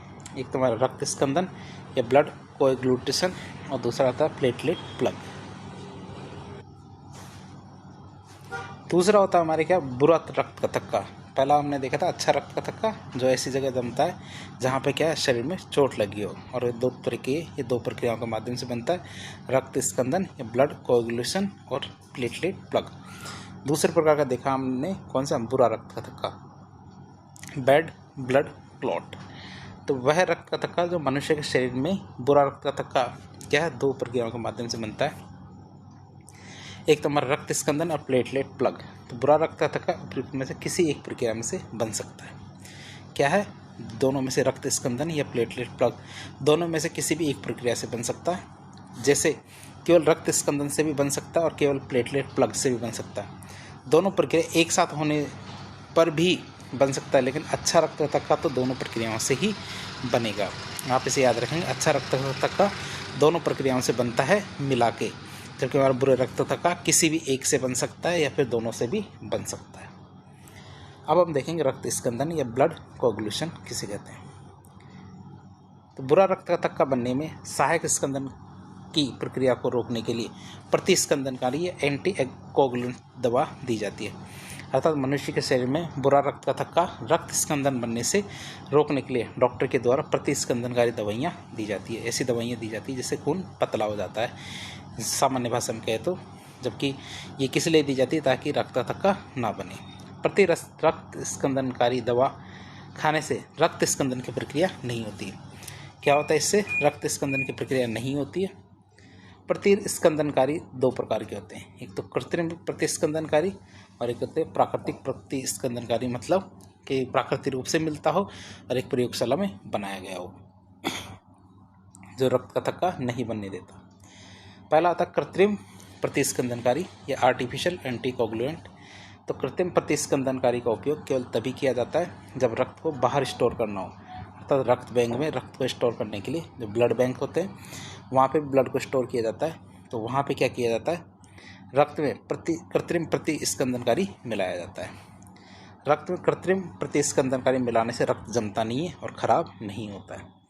अब बात करें कृत्रिम रूप से प्रतिस्कंदनकारी कौन से पदार्थ होते हैं? सोडियम साइट्रेट, अर्थात सोडियम साइट्रेट वो कृत्रिम प्रतिस्कंदनकारी होता है जो रक्त को जमने नहीं देता। दूसरा होता है हमारा प्राकृतिक प्रतिस्कंदनकारी। क्या होता है प्राकृतिक प्रतिस्कंदनकारी की बात करें तो प्राकृतिक प्रतिस्कंदनकारी मनुष्य के शरीर में उपस्थित होता है और मनुष्य के शरीर में प्राकृतिक प्रतिस्कंदनकारी पाए जाने के कारण प्राकृतिक प्रतिस्कंदनकारी मनुष्य के शरीर में बुरा रक्त का थक्का नहीं बनने देते। ये क्या करते हैं? मनुष्य के शरीर में बुरा रक्त का थक्का नहीं बनने देते। मनुष्य के शरीर में पाए जाने वाला प्राकृतिक प्रतिस्कंदनकारी हिपेरिन, अर्थात हिपेरिन होता है, मतलब हिपेरिन ही वो प्राकृतिक प्रतिस्कंदनकारी होता है जो मनुष्य के शरीर में रक्त स्कंदन प्रकार का बुरा रक्त का थक्का नहीं बनना देता। मतलब वही बात आती है, हमारे शरीर में रक्त जमता क्यों नहीं है? क्यों? क्योंकि हमारे शरीर में क्या पाया जाता है? हिपेरिन नाम का प्रतिस्कंदनकारी। क्या? हिपेरिन नाम का प्रतिस्कंदनकारी पाया जाता है। इस वजह से हमारे शरीर के अंदर रक्त नहीं जमता है और ये क्या होता है? हमारा प्राकृतिक प्रतिस्कंदनकारी होता है। दूसरा होता है हमारा प्लेटलेट प्लग। क्या होता है? प्लेटलेट प्लग की बात करें तो बुरा रक्त का थक्का बनने में सहायक जो प्लेटलेट प्लग है इसकी प्रक्रिया को रोकने के लिए एंटी प्लेटलेट दवाएं दी जाती है। क्या होता है? इसको रोकने के लिए एंटी प्लेटलेट दवाइयाँ दी जाती है। एंटी प्लेटलेट दवाइयों के कारण प्लेटलेट प्लग की प्रक्रिया नहीं होती है और रक्त नलिकाओं में बुरा रक्त का थक्का नहीं बनता है। एंटी प्लेटलेट दवाएं रक्त नलिकाओं में प्लेटलेट प्लग को एक जगह इकट्ठा होने से रोक देती है। ये क्या करते हैं? प्लेटलेट प्लग है इसको एक जगह इकट्ठा होने से रोक देती है, जिसके कारण एंटी प्लेटलेट प्लग से बनने वाला रक्त थक्का नहीं बनता है। जैसे हमारी दवाइयाँ होती है, जैसे कौन कौन सी एंटी प्लेटलेट दवाइयाँ होती है, जैसे हमारा डिस्प्रिन है, एस्प्रिन, वो कहते हैं ना हमारा सर दर्द कर रहा है, शरीर दर्द कर रहा है, इसका मतलब प्लेटलेट्स एक जगह जमा होना शुरू हो रही है। तो इसी वजह से क्या होता है? वहाँ रक्त थक्का जम सकता है। तो आप डिस्प्रिन या एस्प्रिन लेते हो तो रक्त ये जो प्लेटलेट प्लग है ये इकट्ठा नहीं होता और रक्त का थक्का नहीं जमता है। अब हम बात करेंगे हार्ट अटैक की। हार्ट अटैक की बात करें तो मनुष्य के शरीर में हार्ट अटैक का मुख्य कारण यही है कि हार्ट को रक्त पहुंचाने वाली रक्त नलिकाओं में धीरे धीरे रक्त का थक्का बनने लगता है। जो हार्ट को रक्त पहुंचाती है उन नलिकाओं में क्या होता है? धीरे धीरे रक्त का थक्का बनने लगता है और रक्त नलिकाओं में रक्त का थक्का बनने के कारण हार्ट को रक्त की आपूर्ति नहीं मिल पाती। इसकी वजह से क्या होता है? हार्ट को रक्त की आपूर्ति नहीं मिल पाती और हार्ट को ऑक्सीजन और ग्लूकोज मिलना बंद हो जाता है। ऐसी स्थिति में हार्ट काम करना बंद कर देता है और हार्ट अटैक आ जाता है। इसकी वजह से क्या होता है? हार्ट अटैक आ जाता है और हार्ट अटैक के रोगियों को डॉक्टर के द्वारा एंटीप्लेटलेट दवाइयाँ दी जाती है ताकि रोगी में रक्त नलिकाओं में रक्त थक्का नहीं बने। इसकी वजह से क्या होता है? हमारे रक्त नलिकाओं में रक्त का थक्का नहीं जम जाता। क्यों? क्योंकि डॉक्टर उनको क्या देता है? एंटीप्लेटलेट दवाइयाँ देता है। अब हमारे कोरोना वायरस हाल ही में गया है, तो कोरोना वायरस के कारण हार्ट अटैक की बात करें तो कोरोना महामारी के दौरान क्या था? कोरोना महामारी के दौरान मनुष्य के शरीर में कोरोना वायरस होने से प्लेटलेट प्लग प्रकार का रक्त थक्का बनने लगता है। क्या होता है? इस कोरोना वायरस की वजह से क्या होता है? मनुष्य के शरीर में जो प्लेटलेट प्लग प्रकार का रक्त का थक्का है वो बनने लगता था, जिसके कारण कोरोना वायरस में हार्ट अटैक की समस्या बढ़ जाती थी। कोरोना वायरस में क्या होता था? हार्ट अटैक की समस्या बढ़ जाती थी। अर्थात कोरोना वायरस मनुष्य के शरीर में प्लेटलेट प्लग बना देता था, जो कि एक प्रकार का रक्त का थक्का है। फिर विटामिन के की बात करें, विटामिन के रक्त स्कंदन प्रकार वो कारक नहीं होता है। विटामिन क्या होता है? विटामिन के रक्त स्कंदन कारक नहीं होता, लेकिन विटामिन के अप्रत्यक्ष रूप से रक्त स्कंदन में काम जरूर आता है। मतलब रक्त का थक्का बनाने में बहुत ज़्यादा काम आता है विटामिन के। रक्त स्कंदन की प्रक्रिया में काम आने वाले जो प्रोथ्रोम्बिन प्रोटीन है उसके निर्माण में विटामिन के सहायक होता है। भाई रक्त स्कंदन में डायरेक्ट तो नहीं, लेकिन इनडायरेक्ट कैसे काम आता है? क्योंकि रक्त स्कंदन में काम आता है हमारा प्रोथ्रोम्बिन प्रोटीन, तो इसके निर्माण में हमारा विटामिन के सहायक होता है। विटामिन के का रासायनिक नाम हमारा फाइटोनेडियोन होता है। विटामिन के का रासायनिक नाम क्या होता है? फाइटोनेडियोन होता है। और विटामिन के या फाइटोनेडियोन का रासायनिक नाम क्या होता है? C31H46O2 होता है। फाइटोनेडियोन का रासायनिक सूत्र होता है C31H46O2 होता है। मनुष्य के शरीर में विटामिन के भोजन के माध्यम से प्राप्त होता है। मनुष्य के शरीर में विटामिन के कैसे प्राप्त होता है? भोजन के माध्यम से प्राप्त होता है। फिर हम बात करें प्रतिस्कंदनकारी एंटी कोगुलेंट। तो प्रतिस्कंदनकारी की बात करें तो ऐसे पदार्थ जो रक्त स्कंदन को रोक देते हैं उन पदार्थों को हम प्रतिस्कंदनकारी कहते हैं। ऐसे पदार्थ जो रक्त स्कंदन को रोक देते हैं उन्हें हम क्या कहते हैं, प्रतिस्कंदनकारी पदार्थ कहते हैं। और प्रतिस्कंदन पदार्थ दो प्रकार के होते हैं, एक तो प्राकृतिक और एक कृत्रिम। प्रतिस्कंदनकारी भी दो तरह के होते हैं, एक तो प्राकृतिक होते हैं और एक कृत्रिम होते हैं। तो प्राकृतिक किससे कहेंगे, तो प्राकृतिक प्रतिस्कंदनकारी। तो प्राकृतिक प्रतिस्कंदनकारी का निर्माण मनुष्य के शरीर के द्वारा किया जाता है, जैसे कि हमारे हेपेरिन। प्राकृतिक प्रतिस्कंदनकारी का निर्माण क्या है, मनुष्य के शरीर के द्वारा किया जाता है, जैसे कि हमारे क्या हेपेरिन। कृत्रिम की बात करें तो कृत्रिम प्रतिस्कंदनकारी रक्त को शरीर के बाहर संग्रहित करने के काम आता है, जैसे कि हमारे सोडियम साइट्रेट होते हैं, इनका उपयोग किया जाता है ताकि ब्लड बैंक में ब्लड को संग्रहित करके रखा जा सके। तो शरीर के बाहर संग्रहित करने में काम आता है। फिर आता है प्लेटलेट प्लग। तो प्लेटलेट प्लग रक्त नलिकाओं में प्लेटलेट प्लग के एक जगह संग्रहित होने, इकट्ठा होने से बनता है। प्लेटलेट प्लग की बात करें तो प्लेटलेट प्लग रक्त नलिकाओं में प्लेटलेट प्लग के एक जगह संग्रहित होने से बनता है। प्लेटलेट प्लग को रोकने के लिए एंटी प्लेटलेट दवाइयाँ दी जाती हैं, जैसे हमारे डिस्प्रिन, एस्प्रिन टैबलेट्स, ये सब दी जाती है। तो हमने तो क्या है कि ठोस भाग तो देख लिया, ब्लड है, ब्लड का ठोस भाग तो देख लिया। अब द्रव भाग देखते हैं, जिसे प्लाज्मा कहते हैं। तो प्लाज्मा मनुष्य के रक्त का द्रव भाग होता है, अर्थात मनुष्य के रक्त में प्लाज्मा द्रवावस्था में उपस्थित होता है। मनुष्य के शरीर में उपस्थित रक्त में 55% भाग प्लाज्मा का होता है। कितना, 55% भाग प्लाज्मा का होता है, अर्थात रक्त के 55% हिस्से में प्लाज्मा पाया जाता है। प्लाज्मा में 90 से 92% तक पानी पाया जाता है। आप इसे याद रखेंगे। प्लाज्मा की बात करें तो प्लाज्मा में 90 से 92% तक पानी पाया जाता है। प्लाज्मा में 6 से 8% तक प्लाज्मा प्रोटीन पाया जाता है। कितना, 6 से 8% तक प्लाज्मा प्रोटीन पाया जाता है। प्लाज्मा में शेष बचे भाग में हार्मोन तथा भोजन से प्राप्त होने वाले पोषक पदार्थ पाए जाते हैं। प्लाज्मा की बात करें तो प्लाज्मा में हार्मोन तथा भोजन से प्राप्त होने वाले पोषक पदार्थ पाए जाते हैं। अब बात करते हैं प्लाज्मा प्रोटीन की। तो प्लाज्मा में 6 से 8% तक पाया जाता है। प्लाज्मा में 4 प्रकार के प्रोटीन होते हैं, अर्थात प्लाज्मा प्रोटीन 4 प्रकार के होते हैं। या तो कहें प्लाज्मा प्रोटीन की, तो प्लाज्मा प्रोटीन 4 प्रकार के होते हैं। कौन कौन से, एक तो ग्लोबुलिन प्रोटीन, एक एल्बुमिन प्रोटीन, एक प्रोथ्रोम्बिन प्रोटीन और एक फाइब्रिनोजन प्रोटीन। तो 4 प्रकार के प्रोटीन होते हैं। इनके बारे में देखते हैं कि पहला प्रोटीन होता है हमारा ग्लोबुलिन प्रोटीन। कौन सा प्रोटीन, ग्लोबुलिन प्रोटीन की बात करें तो ग्लोबुलिन प्रोटीन मनुष्य के रक्त में उपस्थित प्लाज्मा में पाया जाता है। या मनुष्य के रक्त, ये प्रोटीन क्या करता है, मनुष्य के रक्त में उपस्थित जो प्लाज्मा होता है उसमें पाया जाता है। मनुष्य के शरीर में एंटीजन के प्रवेश करने पर, क्या मनुष्य के शरीर में एंटीजन प्रवेश करता है, एंटीजन के प्रवेश करने पर प्लाज्मा में उपस्थित ग्लोबुलिन प्रोटीन से एंटीबॉडी का निर्माण होता है। जो हमारा ग्लोबुलिन प्रोटीन है तो ये प्रोटीन क्या करता है, एंटीबॉडी का निर्माण करता है। मनुष्य के शरीर में एंटीबॉडी के निर्माण के लिए लिम्फोसाइट ग्लोबुलिन प्रोटीन को एंटीबॉडी में परिवर्तित कर देता है। लिम्फोसाइट क्या कहता है, WBC में हमने देखा था तो एग्रेनुलोसाइट होते थे, मतलब एकणिकीय WBC होती थी, तो उनमें एक होती थी लिम्फोसाइट प्रकार।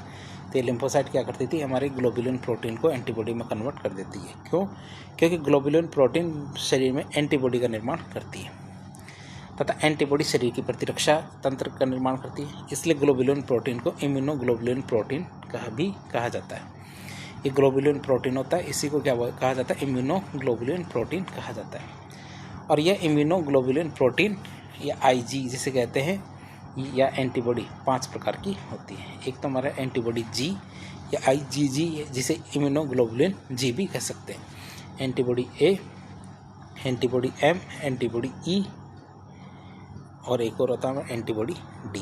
तो ये 5 प्रकार की एंटीबॉडियाँ होती हैं, जिन्हें IgG, IgD, IgA इस तरह नामों से जाना जाता है। जैसे पहला हमारा कौन सा, immunoglobulin G, IgG। Immunoglobulin G या IgG एंटीबॉडी महिला में प्लेसेंटा को पार कर लेता है। आप इसे याद रखेंगे, जब हमारी महिला गर्भावस्था में होती है तो गर्भावस्था के समय में हमारे महिला के शरीर में इम्यूनोग्लोबुलिन G का निर्माण होता है, लेकिन ये हमारे इम्यूनोग्लोबुलिन G क्या करता है, प्लेसेंटा के माध्यम से पार करके, प्लेसेंटा को पार करके जो बच्चा होता है उसमें चला जाता है। तो गर्भावस्था के दौरान यह महिला से बच्चे में चला जाता है। इसीलिए इम्यूनोग्लोबुलिन G एंटीबॉडी गर्भावस्था में बच्चे की रक्षा करता है। क्यों, क्योंकि ये पार करके चला जाता है, तो गर्भावस्था में क्या करता है, बच्चे की रक्षा करता है। बच्चे की बात करें तो बच्चे में जन्म के लगभग 1 वर्ष की आयु के बाद एंटीबॉडी का निर्माण होना शुरू होता है। 1 वर्ष तक वह बाहरी रोगों से खुद रक्षा नहीं कर पाता, माता से ये सब चीज़ें उसे मिलती है, तो प्लेसेंटा के जरिए इम्यूनोग्लोबुलिन जी उसे प्राप्त हो जाता है।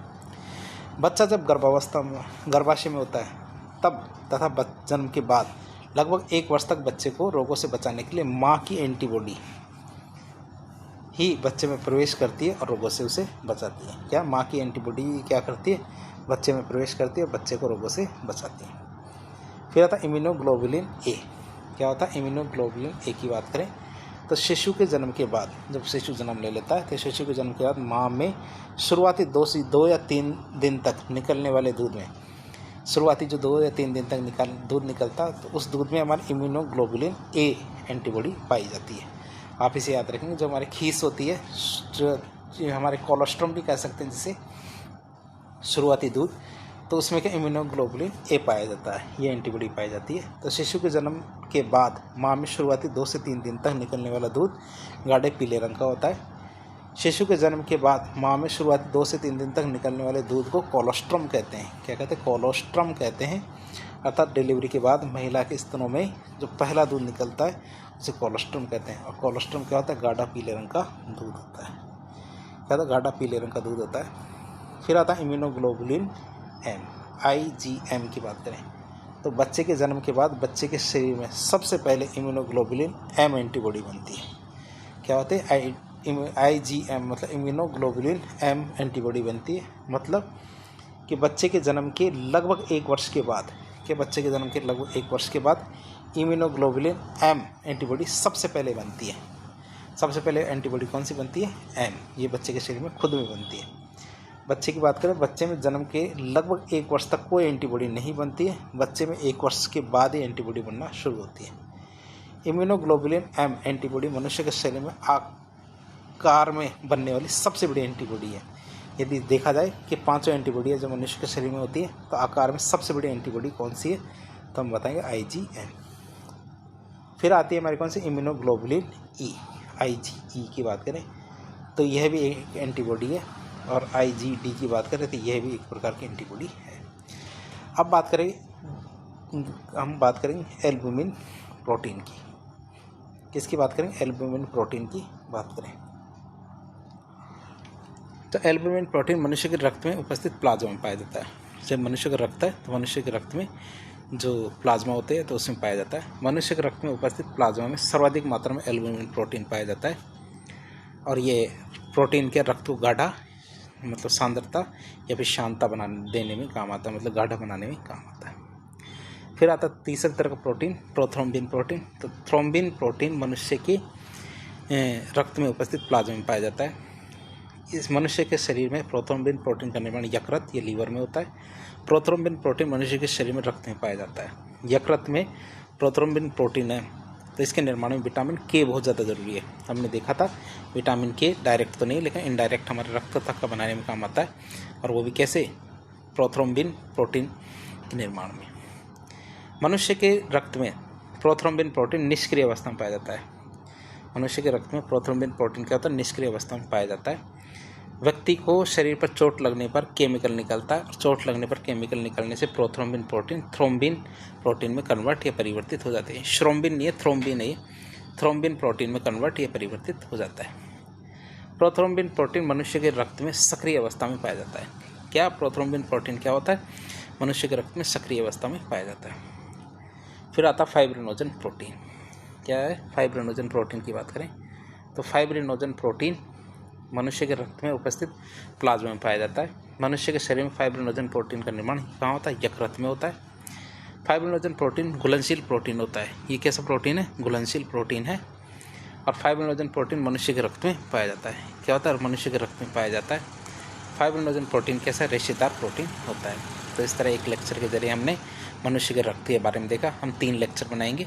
पहले लेक्चर में हमने रक्त के बारे में देखा, दूसरे लेक्चर में हम रक्त समूह के बारे में देखेंगे, और तीसरे लेक्चर में हम मानव रक्त परिसंचरण तंत्र के बारे में विस्तार से जानने की कोशिश करेंगे। तो पार्ट फर्स्ट था, सेकंड और थर्ड भी जल्दी अपलोड कर दिया जाएगा। तो इस प्रकार के इन्फॉर्मेटिव वीडियो देखने के लिए हमारे चैनल से जुड़े। वीडियो यदि पसंद आता तो वीडियो को लाइक करें, चैनल को सब्सक्राइब करें, अपने दोस्तों के साथ शेयर करें। धन्यवाद।